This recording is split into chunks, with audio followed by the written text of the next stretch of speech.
Hello friends, मैं Rohit edu India by Rohit YouTube channel में आप सभी का स्वागत करता हूं। आशा करता हूं आप सभी अच्छे होंगे। तो आज हम बात करने वाले हैं भारतीय राष्ट्रीय कांग्रेस का जो चैप्टर हमने पढ़ा था उससे संबंधित हमने जो भी महत्वपूर्ण क्वेश्चन बन सकते थे वो सभी क्वेश्चन इस वीडियो में लिए हैं। और इस वीडियो में हम कांग्रेस से संबंधित कंप्लीट रिवीजन करने वाले हैं। ठीक है, तो हम अपने वीडियो को प्रारंभ करते हैं। यदि बात करें पहले क्वेश्चन की, तो हमारा पहला क्वेश्चन है भारतीय राष्ट्रीय कांग्रेस की स्थापना किसने एवं कब की थी। तो भारतीय राष्ट्रीय कांग्रेस की स्थापना की यदि बात करें तो ए ओ ह्यूम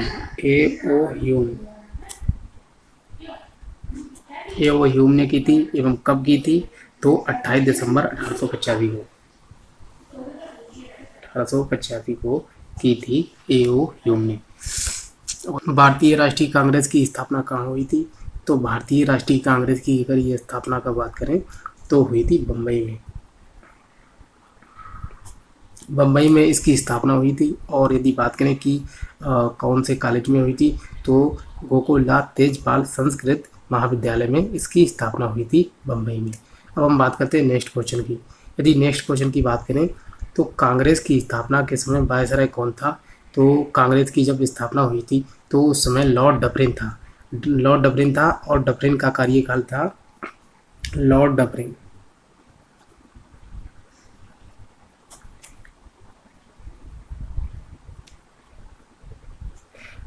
लॉर्ड डफरिन का कार्यकाल जो था 1884 से 88 तक था। और यदि बात करें तो 1885 में इसकी स्थापना हुई थी, इसीलिए 1884 और से लेकर 88 के बीच आ जाता है। तो इसलिए कहा जाता है कि लॉर्ड डफरिन के समय ही कांग्रेस की स्थापना हुई थी। अब हम बात करते हैं, नेक्स्ट क्वेश्चन हमारा है कांग्रेस की पूर्वगामी संस्था कौन सी थी? मतलब कांग्रेस को पहले किस संस्था के नाम से जाना जाता था? तो कांग्रेस को पहले हम कांग्रेस नहीं कहते थे, कांग्रेस को पहले हम इंडियन नेशनल यूनियन मतलब भारतीय राष्ट्रीय संघ के नाम से जानते थे। भारतीय राष्ट्रीय संघ INU। ठीक है, तो भारतीय राष्ट्रीय संघ के नाम से जानते थे पहले भारतीय राष्ट्रीय कांग्रेस को। इसलिए कहा जाता है कि कांग्रेस की पूर्वगामी संस्था कौन सी थी? तो हम भारतीय राष्ट्रीय संघ को देते हैं और इसकी स्थापना 1884 में हुई थी।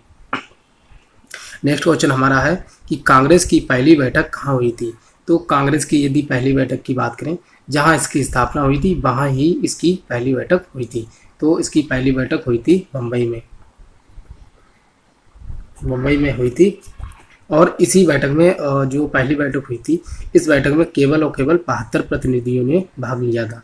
तो बहुत ही कम संख्या थी पहले इसके अधिवेशन में कांग्रेस के। नेक्स्ट क्वेश्चन हमारा है कि कांग्रेस के पहले अधिवेशन के अध्यक्ष कौन थे?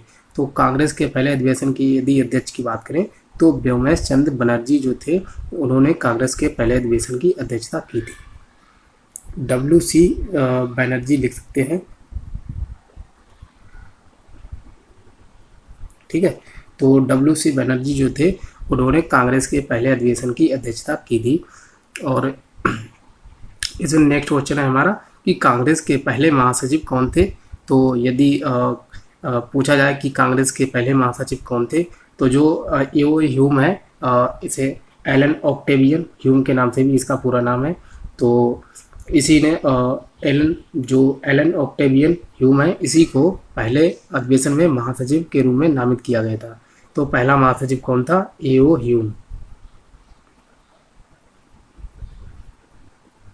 ह्यूम को जो पहला अधिवेशन हुआ था 1885 में बम्बई में, उसी अधिवेशन में ए.ओ. ह्यूम को महासचिव के रूप में बनाया गया था।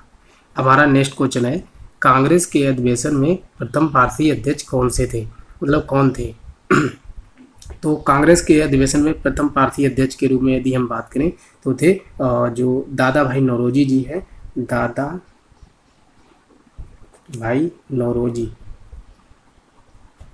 भाई नौरोजी को जो मद्रास में हुआ था, जैसे 1886 का जो अधिवेशन हुआ था कलकत्ता में, उसी अधिवेशन में बने थे दादा भाई नौरोजी। ठीक है, तो दादा भाई नौरोजी प्रथम पारसी अध्यक्ष के रूप में जाने जाते हैं। जैसे यदि बात करें 4 अधिवेशनों को हम एक साथ ही पढ़ते हैं। जैसे ये है हमारा भारत, ठीक है, भारत हो गया। और यहाँ पर पड़ता है सूरत, सॉरी, यहाँ पर पड़ता है गुजरात, जैसे गुजरात पड़ता है और यहाँ पर मुंबई पड़ता है। तो जैसे ये तो एरिया हो गया गुजरात का, और यहीं पर पड़ता है इसके गुजरात के पास में ही बम्बई। तो पहला अधिवेशन हुआ था 85 में मुंबई में, और दूसरा हुआ था कलकत्ता में। तीसरे की यदि बात करें तो मद्रास में हुआ था, और चौथे की बात करें तो इलाहाबाद में। तो ये 4 अधिवेशन बहुत ही महत्वपूर्ण हैं, और चारों अधिवेशन को हम इस तरह से याद कर सकते हैं। पहला हुआ था बम्बई में, और जो कि महाराष्ट्र में है, और दूसरा कलकत्ता में जो कि पश्चिम बंगाल में है, और तीसरे की यदि बात करें हम तो मद्रास में हुआ था जो कि तमिलनाडु में है, और चौथा हुआ था इलाहाबाद में जो कि उत्तर प्रदेश में है। तो 1885 में, फिर 86 में, और 87 में, फिर 88 में, ठीक है। तो इन 4 अधिवेशनों को हम बहुत ही अच्छे से याद कर सकते हैं। हमारा नेक्स्ट क्वेश्चन है, जैसे प्रथम भारतीय अध्यक्ष के रूप में भी हम पढ़ सकते हैं दादा भाई नौरोजी को। और दादा भाई नौरोजी इन्हें 3 बार कांग्रेस का अध्यक्ष बनाया गया था। यदि बात करें जैसे पहले बनाया गया था इन्हें 1886 में, ठीक है, इसके बाद 1893 में, और उसके बाद 1906 में। तो ये कांग्रेस के 3 बार अध्यक्ष चुने गए थे। हमारा नेक्स्ट क्वेश्चन है कि कांग्रेस के अधिवेशन में प्रथम मुस्लिम अध्यक्ष के रूप में किसे चुना गया था।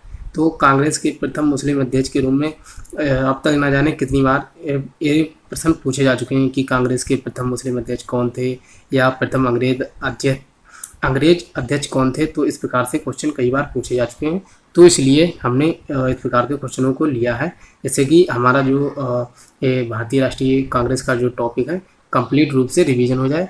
तो इस वीडियो को हम कंटिन्यू देखते रहें, जिससे कि आपके कोई भी क्वेश्चन ना बचे। और इस कांग्रेस के टॉपिक से जितने भी मैंने क्वेश्चन लिए वो सभी क्वेश्चन बहुत ही महत्वपूर्ण हैं, और ये सभी क्वेश्चन कई बार पूछे जा चुके हैं, इसलिए मैंने ये आधुनिक भारत से ये टॉपिक उठाया है। हालांकि हम आगे भी इससे संबंधित जो भी आधुनिक भारत के एवं और भी टॉपिक हैं उनको भी हम पढ़ेंगे, ठीक है, लेकिन आज हम इसको पढ़ने वाले हैं।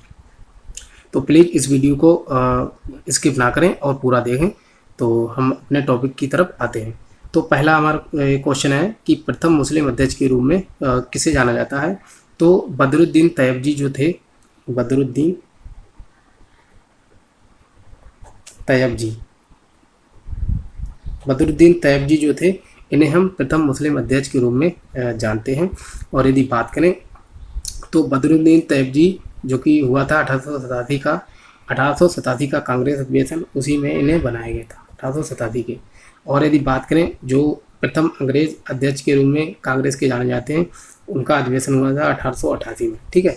तो प्रथम अंग्रेज अध्यक्ष के रूप में जाने जाते हैं जॉर्ज यूले जो था, उसे हम प्रथम अंग्रेज अध्यक्ष या फिर प्रथम गैर भारतीय अध्यक्ष के रूप में भी कांग्रेस के पढ़ सकते हैं। अब हम बढ़ते हैं नेक्स्ट। जो 87 वाला अधिवेशन था ये था तीसरा अधिवेशन, और 88 वाला था चौथा अधिवेशन, ठीक है। तो इस प्रकार से भी हम याद कर सकते हैं। और मैंने आपको ये 4 अधिवेशन तो बता ही दिए कि जो पहला अधिवेशन था वो मुंबई में हुआ था, दूसरा कलकत्ता में, और तीसरा मद्रास में, और चौथा हुआ था इलाहाबाद में, ठीक है। तो अब हम बढ़ते हैं अपने नेक्स्ट क्वेश्चन की तरफ। हमारा नेक्स्ट क्वेश्चन है और वेरी इंपॉर्टेंट क्वेश्चन है, पहली बार वंदे मातरम जिसे हम अपने राष्ट्रीय गीत के रूप में भी जानते हैं, तो वंदे मातरम किस अधिवेशन में गाया गया था। वंदे मातरम की यदि हम बात करें तो ये 1896 के कांग्रेस अधिवेशन में वंदे मातरम को पहली बार गाया गया था। और ये 1896 का जो कांग्रेस अधिवेशन था, इसकी अध्यक्षता की थी रहीमतुल्लाह सयानी जी ने अध्यक्षता की थी 1896 के कांग्रेस अधिवेशन में।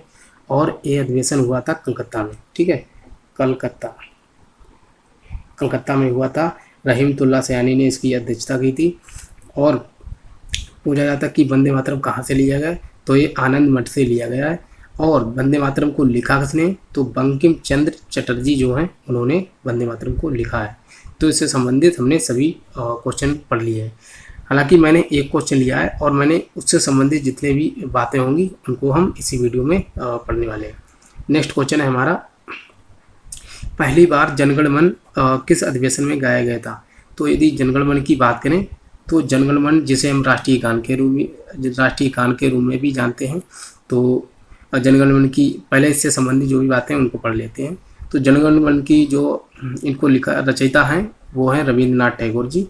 उन्होंने ही जनगण मन को लिखा है। और रविंद्रनाथ टैगोर जी ही एक ऐसे व्यक्ति हैं जिनके दो राष्ट्रीय गान जो हैं, जैसे कि हमारे भारत का एवं बांग्लादेश का दोनों का जो राष्ट्रीय गान है वो रविंद्रनाथ टैगोर जी ने ही लिखा है। ठीक है, हमारे यहाँ का भारत का है जनगण मन और बांग्लादेश का है अमार सोनार बांग्ला। ठीक है, तो रविंद्रनाथ टैगोर जी ने ही लिखा है। अब हम अपने टॉपिक पर आते हैं। तो पहली बार जनगण मन किस अधिवेशन में गाया गया था? एक कलकत्ता का अधिवेशन था और 1911 का कलकत्ता अधिवेशन हुआ था। हमारा वंदे मातरम और जनगण मन दोनों ही कलकत्ता के ही अधिवेशन में पहली बार गाए गए थे। और जनगण मन इस अधिवेशन की अध्यक्षता किसने की थी? तो इसमें थी जनगण मन में बिशन नारायण धर। ठीक है, बिशन नारायण धर जो थे उन्होंने जनगण मन जो पहली बार हमारे कांग्रेस के अधिवेशन में गाया गया था उस अधिवेशन की अध्यक्षता बिशन नारायण धर ने की थी। तो अब हम बढ़ते हैं अपने नेक्स्ट क्वेश्चन की तरफ। हमारा नेक्स्ट क्वेश्चन है बंग भंग आंदोलन किस अधिवेशन के तहत प्रारंभ हुआ था? तो बंग भंग आंदोलन, तो ये बंग भंग आंदोलन क्या था? तो 1905 में लॉर्ड कर्जन जो था उसने बंगाल को दो भागों में विभाजित कर दिया था। ठीक है, एक था हिंदू बाहुल्य क्षेत्र और दूसरा था मुस्लिम बाहुल्य क्षेत्र। तो दोनों को अलग कर दिया था, जिसके विरोध में बंग भंग आंदोलन शुरू किया गया था। ये 1905 में शुरू हुआ था बंग भंग आंदोलन और इसके विरोध में ही स्वदेशी आंदोलन के रूप में जो स्वदेशी आंदोलन था वो भी प्रारंभ हुआ था, जो कि 7 अगस्त 1905 के रूप में भी जाना जाता है। पूछा जाता है कि जो स्वदेशी आंदोलन था वो कब प्रारंभ हुआ था? तो 7 अगस्त 1905। हालांकि ये क्वेश्चन भी पूछा जा चुका है जो मैंने आपको बताया है। तो बंग भंग आंदोलन हुआ था 1905 में और ये वाराणसी में ये अधिवेशन हुआ था, वाराणसी में। और यदि बात करें तो इस अधिवेशन की अध्यक्षता जो थी वो बंग भंग आंदोलन की जो अध्यक्षता थी वो की थी, जो बंग भंग आंदोलन था उसकी अध्यक्षता की थी गोपाल कृष्ण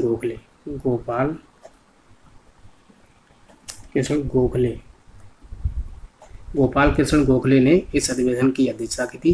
बंग भंग आंदोलन जो कि शुरू हुआ था 1905 में और गोपाल कृष्ण गोखले जो कि गांधी जी के राजनीतिक गुरु के रूप में भी जाने जाते हैं। और यह अधिवेशन वाराणसी में शुरू हुआ था। तो मतलब वाराणसी में ये अधिवेशन हुआ था कांग्रेस का। नेक्स्ट क्वेश्चन है हमारा स्वराज शब्द। ये पूछा जा चुके हैं क्वेश्चन, सभी जितने भी मैंने क्वेश्चन लिए आप पढ़ेंगे तो आपको भी अनुभव होगा कि हाँ मैंने ये क्वेश्चन सभी किसी ना किसी प्रैक्टिस सेट में देखे हैं। तो स्वराज शब्द पहली बार किस अधिवेशन में मतलब बोला गया था? तो स्वराज शब्द की यदि बात करें तो ये था 1906 का ये कलकत्ता अधिवेशन था। कलकत्ता अधिवेशन 1906 का कलकत्ता अधिवेशन हुआ था और इसी अधिवेशन में मैंने आपको बताया कि 1906 जैसे मैंने यहाँ पर लिखा है तो 1906 के अधिवेशन में हुए थे दादा भाई नौरोजी। ठीक है, तो स्वराज शब्द पहली बार 1906 के कलकत्ता अधिवेशन में और दादा भाई नौरोजी जी ने इसकी अध्यक्षता की थी। ठीक है, हम बढ़ते हैं अपने नेक्स्ट क्वेश्चन की तरफ। यदि अपने नेक्स्ट क्वेश्चन की हम बात करें तो हमारा नेक्स्ट क्वेश्चन है कि गरम और नरम दल कांग्रेस के किस अधिवेशन में अलग हुए थे? तो जिसे कहते हैं हम सूरत की फूट। तो गरम और नरम दल जो सूरत का अधिवेशन हुआ था, जैसे सूरत की यदि बात करें तो 1907 का सूरत अधिवेशन, सूरत जो कि गुजरात में है और 1907 में अधिवेशन हुआ था सूरत में। और इसी अधिवेशन में कांग्रेस जो था वो गरम एवं नरम दल दो भागों में बट गया था। तो एक कांग्रेस का अधिवेशन था 1907 का सूरत में हुआ था। और पूछा जाए कि गरम और नरम दल जिस कांग्रेस के अधिवेशन में अलग हुए थे उसकी अध्यक्षता किसने की थी? तो थे रास बिहारी घोष। ठीक है, घोष जो रास बिहारी घोष हैं उन्होंने इस अधिवेशन की अध्यक्षता की थी। तो 2-3 क्वेश्चन होते हैं एक क्वेश्चन में, उनको हम बहुत ही अच्छे से समझ रहे हैं। तो अब हम बढ़ते हैं नेक्स्ट क्वेश्चन की तरफ। गरम और नरम दल का एवं कांग्रेस एवं मुस्लिम लीग का मिलन या समझौता किस कांग्रेस के किस अधिवेशन में हुआ था? तो ये बहुत ही इंपॉर्टेंट क्वेश्चन है और कई बार पूछा भी जा चुका है। यूपी टेट के अभी हाल में जो 2021 में हुआ था, 23 जनवरी 2022 को जो हुआ था उसमें भी ये क्वेश्चन पूछा जा चुका है। तो गरम एवं नरम दल का एवं कांग्रेस एवं मुस्लिम लीग का मिलन किस अधिवेशन में हुआ था? तो हम बात करते हैं 1916 के 1916 का लखनऊ अधिवेशन, 1916 के लखनऊ अधिवेशन में गर्म एवं नरम दल और कांग्रेस एवं मुस्लिम लीग इन सभी का समझौता हो गया था। और इस अधिवेशन की अध्यक्षता के लिए तो एसी मजूमदार मतलब अंबिकाचरण मजूमदार ने इस अधिवेशन की अध्यक्षता की थी और यह अधिवेशन 1916 में लखनऊ में हुआ था। तो ये बहुत ही महत्वपूर्ण है। हम बढ़ते हैं नेक्स्ट की तरफ। हमारा नेक्स्ट क्वेश्चन है, स्वराज मेरा जन्मसिद्ध अधिकार है और मैं इसे लेकर रहूँगा, यह कथन एक किसका कथन है एवं किस अधिवेशन में बोला गया था? तो स्वराज मेरा जन्मसिद्ध अधिकार है और मैं इसे लेकर रहूँगा, यह बोला गया था बाल गंगाधर तिलक द्वारा। ठीक है, स्वराज मेरा जन्मसिद्ध अधिकार है और मैं इसे लेकर रहूँगा, एक किसका कथन था? तो ये जो बाल गंगाधर तिलक नहीं, सरदार वल्लभ भाई पटेल, सरदार वल्लभ भाई पटेल। तो सरदार वल्लभ भाई पटेल जो कि इन्होंने सरदार वल्लभ भाई पटेल जी ने स्वराज मेरा जन्मसिद्ध अधिकार है, इन्होंने एक कथन कहा था और किस अधिवेशन में कहा था? तो ये 1916 का जो अधिवेशन था, 1916 का अधिवेशन लखनऊ में इसी अधिवेशन में कहा था और इस अधिवेशन के अध्यक्ष जो थे वो अंबिकाचरण मजूमदार थे। हम बढ़ते हैं नेक्स्ट क्वेश्चन की तरफ। यदि हम नेक्स्ट क्वेश्चन की बात करें तो कांग्रेस की बहुत ही इंपॉर्टेंट क्वेश्चन है, कांग्रेस की प्रथम महिला अध्यक्ष के रूप में यदि पूछा जाए तो कांग्रेस की प्रथम महिला अध्यक्ष थी एनी बेसेंट। ठीक है, एनी बेसेंट जो थी वो एक आयरिश अर्थात आयरलैंड की महिला थी और एक कांग्रेस की प्रथम महिला अध्यक्ष के रूप में जानी जाती हैं। और एक प्रश्न बहुत बार पूछा जा चुका है, बहुत ही महत्वपूर्ण है। नेक्स्ट क्वेश्चन है हमारा, कांग्रेस की प्रथम भारतीय महिला अध्यक्ष कौन थी? तो कांग्रेस की प्रथम भारतीय महिला अध्यक्ष के रूप में जानी जाती हैं सरोजिनी नायडू। जो यदि पूछा जाए कि कांग्रेस की प्रथम महिला अध्यक्ष केवल पूछा जाए तो एनी बेसेंट हो जाती हैं और प्रथम भारतीय अगर लग जाए तो भारतीय महिला अध्यक्ष के रूप में जानी जाती हैं सरोजिनी नायडू।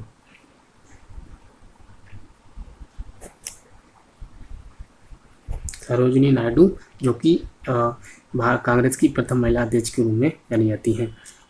और यदि बात करें तो जो कांग्रेस की प्रथम महिला अध्यक्ष के रूप में भी सरोजिनी नायडू जानी जाती हैं और ये जो सरोजिनी नायडू थी ये भारत की प्रथम राज्यपाल के रूप में भी जानी जाती हैं। ठीक है, प्रथम महिला राज्यपाल के रूप में सरोजिनी नायडू को जाना जाता है। नेक्स्ट क्वेश्चन है हमारा कि यदि नेक्स्ट क्वेश्चन की हम बात करें तो कांग्रेस के किस अधिवेशन में असहयोग प्रस्ताव जो था वो पारित नहीं हुआ था? तो ये जो अधिवेशन था कलकत्ता में हुआ था, कलकत्ता 1920। ठीक है, कलकत्ता में अधिवेशन हुआ था और 1920 में हुआ था। ठीक है, कलकत्ता में हुआ था, 1920 में हुआ था और ये हुआ था लाला लाजपत राय। ठीक है, लाला लाजपत राय के नेतृत्व में मतलब की अध्यक्षता में अधिवेशन हुआ था कांग्रेस का, जिस अधिवेशन में असहयोग प्रस्ताव पारित नहीं हुआ था और ये विशेष अधिवेशन के रूप में जाना जाता है। तो कलकत्ता में अधिवेशन हुआ था 1920 में और ये लाला लाजपत राय इस अधिवेशन की अध्यक्षता कर रहे थे। तो इस अधिवेशन में जो असहयोग प्रस्ताव था गांधी जी का वो पारित नहीं हुआ था। तो नेक्स्ट क्वेश्चन हमारा है कि जैसे मैंने यहाँ पर डायरेक्ट लिया है तो आप समझ सकते हैं कि इसी से संबंधित है। तो कांग्रेस के किस अधिवेशन में असहयोग प्रस्ताव पारित हो गया था? ये नहीं हुआ था और ये हो गया था। तो दोनों क्वेश्चन है इसीलिए हमने दोनों पढ़ेंगे। तो किस अधिवेशन में हुआ था? तो ये भी अधिवेशन था 1920 का, ये था विशेष अधिवेशन कलकत्ता वाला। और जो 1920 वाला हुआ था मतलब ये जो दूसरा है नागपुर वाला, नागपुर में जो अधिवेशन हुआ था 1920 का ये अधिवेशन था वार्षिक रूप से। ठीक है, तो कांग्रेस के जो 1885 से लेकर 1948 तक इनके अधिवेशन हुए थे और प्रत्येक वर्ष लगभग दिसंबर महीने में, हालांकि कुछ अधिवेशन जो विशेष अधिवेशन के रूप में जाने जाते हैं वो बीच में हो जाते थे, अदरवाइज जितने भी अधिवेशन थे वो दिसंबर के महीने में अधिकतर होते थे। तो जो नागपुर वाला अधिवेशन है 1920 का, इस अधिवेशन में अध्यक्षता कर रहे थे विजय राघवाचारी। ठीक है, तो विजय राघवाचारी इस अधिवेशन की अध्यक्षता कर रहे थे और इस साल असहयोग प्रस्ताव जो था वो हो गया था पारित। ठीक है, तो आप समझ सकते हैं। हम बढ़ते हैं नेक्स्ट क्वेश्चन की तरफ। हमारा नेक्स्ट क्वेश्चन है, जिस अधिवेशन में असहयोग प्रस्ताव पारित हुआ उस अधिवेशन के अध्यक्ष कौन थे। ठीक है, हालांकि मैं आपको यहाँ पर बता चुका हूँ, तो इसलिए यहाँ पर अलग लिख देता हूँ कि असहयोग प्रस्ताव जब पारित हुआ था तो इस अधिवेशन की अध्यक्षता कर रहे थे विजय राघवाचारी। ठीक है, तो विजय राघवाचारी अध्यक्षता कर रहे थे और इस अधिवेशन की अध्यक्षता में असहयोग प्रस्ताव पारित हो गया था। नेक्स्ट क्वेश्चन है हमारा कि वे कौन थे जिन्होंने सबसे कम उम्र में कांग्रेस के अध्यक्ष बने थे। तो कांग्रेस के सबसे कम उम्र में अध्यक्ष बने थे अबुल कलाम आज़ाद। ठीक है, मौलाना अबुल कलाम आज़ाद के रूप में भी जाने जाते हैं, अबुल कलाम आज़ाद। ठीक है, अबुल कलाम आज़ाद जो थे सबसे कम उम्र के कांग्रेस के अध्यक्ष बने थे और यह अधिवेशन हुआ था 1923 में दिल्ली में। ठीक है, दिल्ली में अधिवेशन हुआ था 1923 में। तो इसी अधिवेशन में सबसे कम उम्र के अध्यक्ष बने थे अबुल कलाम आज़ाद। हम बढ़ते हैं अपने नेक्स्ट क्वेश्चन की तरफ। हमारा नेक्स्ट क्वेश्चन है 24वां, वे कौन थे जिन्होंने कांग्रेस के सभी अधिवेशनों में से मात्र एक बार अध्यक्ष बने थे। तो आप जानते ही होंगे कि गांधी जी जो थे उन्होंने केवल सभी कांग्रेस के अधिवेशनों में केवल एक बार अध्यक्षता की थी और वो की थी जो था 1924 का बेलगांव अधिवेशन। बेलगांव पूछा जाएगा कि वे कौन थे जिन्होंने कांग्रेस के सभी अधिवेशनों में से मात्र एक बार अध्यक्षता की थी। तो हो गए गांधी जी। कब की थी? तो 1924 के अधिवेशन में। कहाँ की थी? तो बेलगांव में। और बेलगांव कहाँ है? तो ये है कर्नाटक में। ठीक है, तो कई क्वेश्चन इससे बन जाते हैं। तो अब हम बढ़ते हैं अपने नेक्स्ट क्वेश्चन की तरफ। हमारा नेक्स्ट क्वेश्चन है 25वां, वे नेता कौन थे जिन्होंने कांग्रेस के किसी भी अधिवेशन की कभी भी अध्यक्षता नहीं की। तो ये हो गए हैं, ये थे बाल गंगाधर तिलक।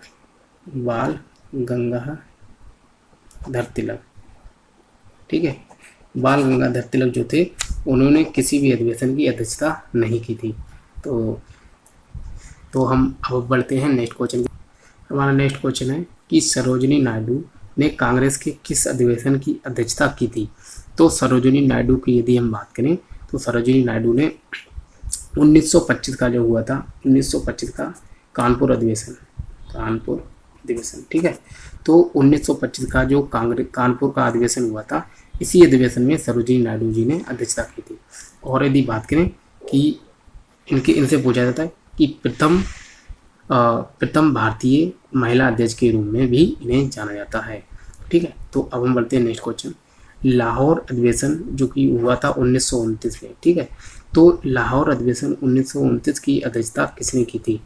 इस अधिवेशन की अध्यक्षता की थी हमारे जो प्रथम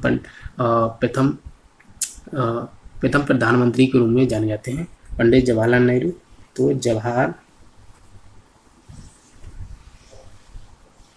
जवाहरलाल नेहरू जी ने अध्यक्षता की थी लाहौर अधिवेशन 1929 की। ठीक है, तो इसी अधिवेशन में की अब इस अधिवेशन की विशेष बात क्या थी?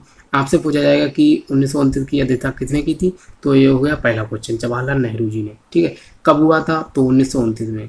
और पूछा है कहाँ हुआ था? तो लाहौर में हुआ था, जो कि पाकिस्तान में। और इस अधिवेशन की विशेष बात क्या थी? तो इस अधिवेशन में जो पंडित जवाहरलाल नेहरू हैं, इन्होंने की थी पूर्ण स्वराज की मांग की थी। और एक डेट थी 26 जनवरी 1930। ठीक है, 26 जनवरी 1930 एक डेट थी। इसी दिन भारत के सभी लोगों ने प्रथम स्वतंत्रता दिवस के रूप में मनाया था।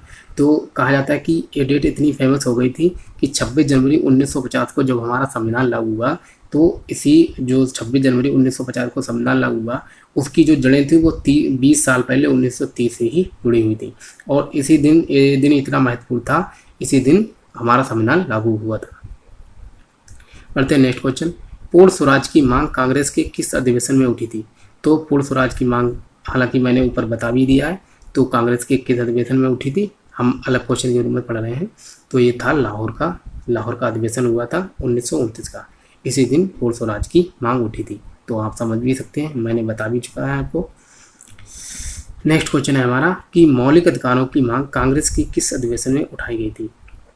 जो मौलिक अधिकार थे उसकी यदि बात करें तो हुआ था कराची अधिवेशन में, ऊपर लिख देता हूँ कराची अधिवेशन, ठीक है। कराची अधिवेशन हुआ था 1931 में।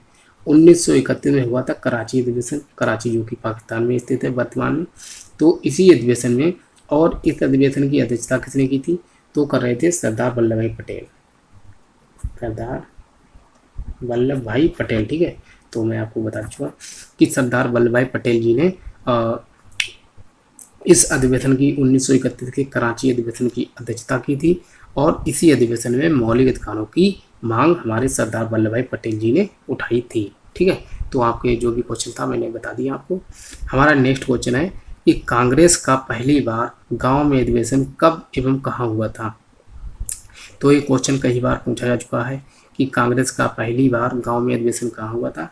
तो ये हुआ था फैजपुर, फैजपुर जो कि उत्तर प्रदेश में स्थित है, फैजपुर जो कि उत्तर प्रदेश में स्थित है।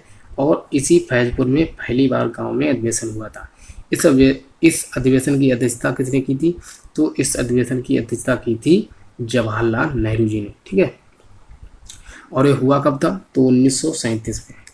तो मैंने आपको सभी बातें बता दी कि पहली बार कांग्रेस का गांव में अधिवेशन कहाँ हुआ था, तो फैजपुर में। फैजपुर कहाँ स्थित है, तो उत्तर प्रदेश में। और ये अधिवेशन हुआ कब था, तो 1937 में। और इस अधिवेशन की अध्यक्षता किसने की थी, तो पंडित जवाहरलाल नेहरू ने। तो अब हम बढ़ते हैं आगे। जो नेक्स्ट क्वेश्चन है हमारा कि हरिपुरा अधिवेशन की अध्यक्षता किसने की थी। तो पहले तो हमें यही बताओ कि हरिपुरा स्थित कहाँ है, तो हरिपुरा है गुजरात में स्थित। और इस अधिवेशन की अध्यक्षता किसने की थी, तो हरिपुरा की अधिवेशन की अध्यक्षता की थी सुभाष चंद्र बोस जी ने।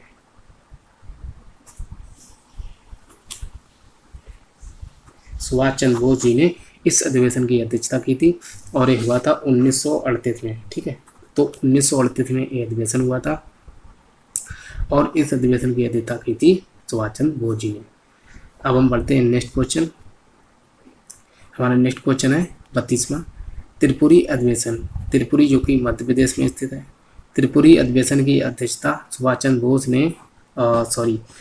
बोस के छोड़ने के बाद कांग्रेस का अध्यक्ष कौन बना था। तो आपसे पूछा है कि त्रिपुरी अधिवेशन की अध्यक्षता सुभाष चंद्र बोस के छोड़ने के बाद कांग्रेस का अध्यक्ष कौन बना था। हालांकि जो त्रिपुरी अधिवेशन था तो इसमें एक दो दल थे। एक तरफ कांग्रेस के समर्थक जो गांधी जी के समर्थक वाले जो उम्मीदवार थे वो थे पट्टाभी सीतारामैया, एक तरफ वो उम्मीदवार खड़े हुए थे, और दूसरी तरफ थे सुभाष चंद्र बोस। तो दोनों लोगों में क्या होता है कि बहुमत मिलता है सुभाष चंद्र बोस जी को, और ये जीत जाते हैं इस अधिवेशन की अध्यक्षता के रूप में, ठीक है। तो ये अध्यक्ष बनते हैं, लेकिन क्या होता है कि गांधी जी हो जाते हैं नाराज, और उनकी नाराजगी के कारण सुभाष चंद्र बोस जी इस त्रिपुरी के अधिवेशन की अध्यक्षता को छोड़ देते हैं। और पूछा जाता है कि ये अधिवेशन की जब अध्यक्षता सुभाष चंद्र बोस छोड़ते हैं तो कौन बनते हैं, तो बनते हैं डॉक्टर राजेंद्र प्रसाद। डॉक्टर राजेंद्र प्रसाद बनते हैं। और एक क्वेश्चन हाल ही में अभी एक एग्जाम में पूछा गया था, ठीक है, तो बहुत ही महत्वपूर्ण है। हमारा नेक्स्ट क्वेश्चन है कांग्रेस के सबसे लंबे समय तक अध्यक्ष कौन बने थे। तो कांग्रेस के सबसे लंबे समय तक अध्यक्ष की यदि हम बात करें तो बने थे मौलाना अबुल कलाम आजाद।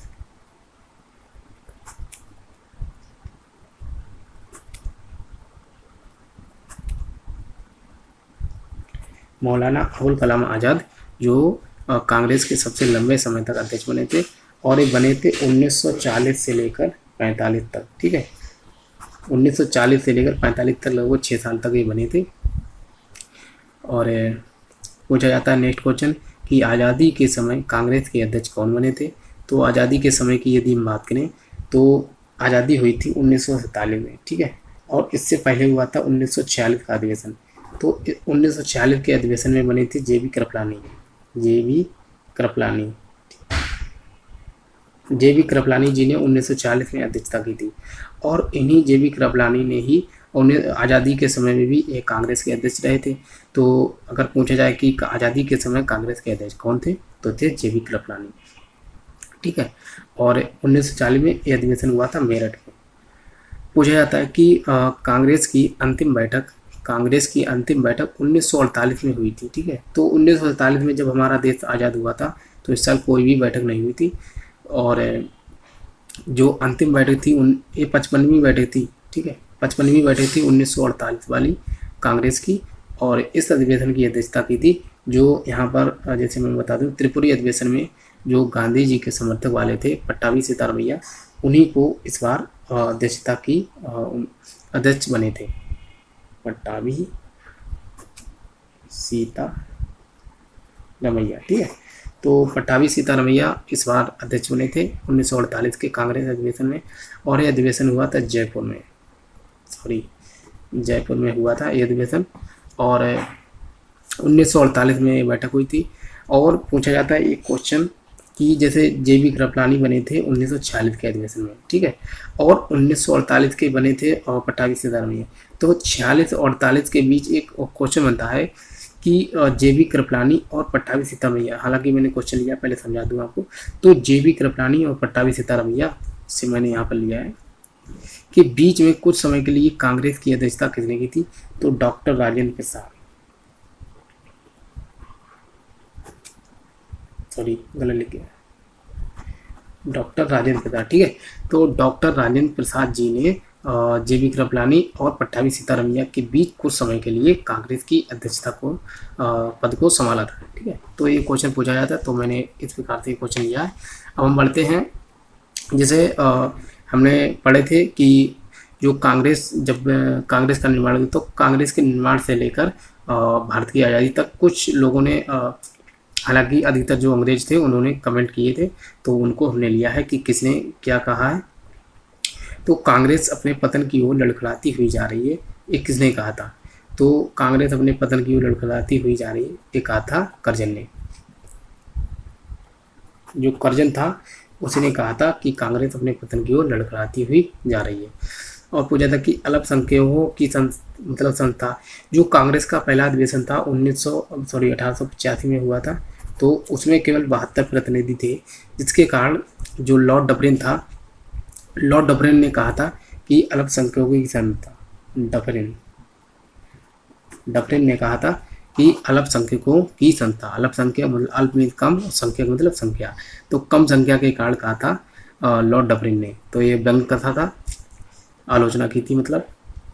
हमारा नेक्स्ट क्वेश्चन है कि भीख मांगने वाली संस्था किसने कहा था?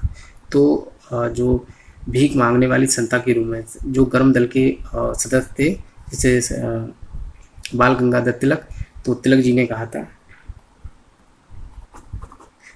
कहा था कि भीख मांगने वाली संस्था, इन्होंने कहा था कि जैसे भीख मांगने वाली संस्था के रूप में व्यंग कथा था बाल गंगाधर तिलक ने।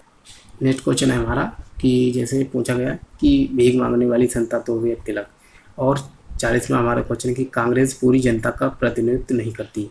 तो ये कथन किसने कहा था कि कांग्रेस पूरी जनता का प्रतिनिधित्व नहीं करती? तो ये कहा था फिरोज शाह मेहता ने। फिरोज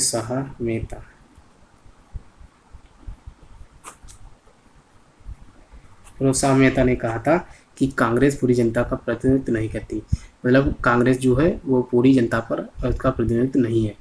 तो अब हमारा नेक्स्ट क्वेश्चन है कि आज़ादी के बाद कांग्रेस की समाप्ति का सुझाव किसने दिया था? क्योंकि जो 1885 में कांग्रेस की स्थापना हुई थी और 1947 में हमारा देश आज़ाद हो गया था। तो जब आज़ाद हो गया तो इसका कांग्रेस की स्थापना का उद्देश्य ही यही था कि मतलब हमारे देश को आज़ादी मिल जाए। तो आज़ाद 1947 में हो गया था, जिसके कारण गांधी जी ने ये सुझाव दिया था कि कांग्रेस को अब समाप्त कर देना चाहिए। तो हालांकि ये क्वेश्चन आप पढ़ सकते हैं, इम्पोर्टेंट भी है। तो इस प्रकार से जितने भी महत्वपूर्ण क्वेश्चन बन सकते थे हमने इस वीडियो में लिए हैं। और एक कांग्रेस का जो टॉपिक था ये हमने कंप्लीट रिवीजन इसका कर लिया है। तो आशा करता हूँ कि वीडियो आपको पसंद आएगा, और यदि पसंद आ रहा है तो इस वीडियो को लाइक करें, शेयर करें और चैनल को सब्सक्राइब कर लें, तो जिससे कि और इससे संबंधित जो भी महत्वपूर्ण टॉपिक होंगे उनको हम धीरे धीरे करके कवर करने वाले हैं। तो मिलते हैं नेक्स्ट वीडियो में, तब तक के लिए जय हिंद, वंदे मातरम।